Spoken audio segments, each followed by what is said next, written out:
Hello guys! Ito na po yung result ng akin pinerment na bawang na may honeybee. Ay inay, ang ingay ng ating alagang manok. Ayan siya guys, so nakita nyo, dumadami na yung bula niya sa loob. Ayan. Pero hindi po yan sira guys ha. Ang na-experience ko guys dito sa aking pinerment na bawang sa honeybee, di ba ang bawang, hindi mo kayang kainin ng diretsuhan kapag pagkabalat-balat kakainin mo na agad. Ang ginawa ko kasi guys, dahil nga ang bawang ay napakaganda sa ating katawan, kasi antibacterial siya, para ka na rin nag-a-antibiotic niyan. Kaya maganda siya sa ating pangangatawan kung ikaw ay mahina ang baga mo.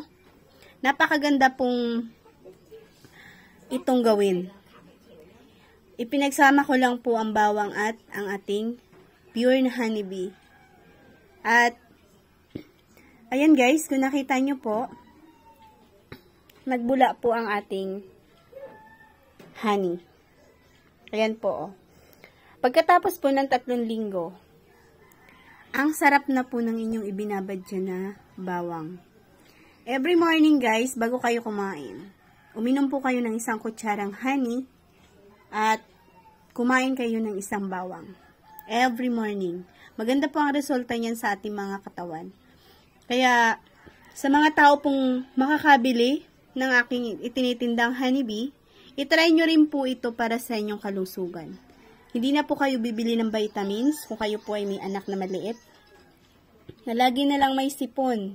Mahina ang resistensya kasi lagi na lang may ubo, may sipon.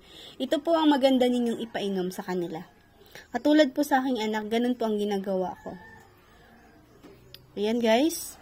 Kunti na lang po ang ating honeybee at meron pong may mga ari na nito. At i-deliver po natin ito today.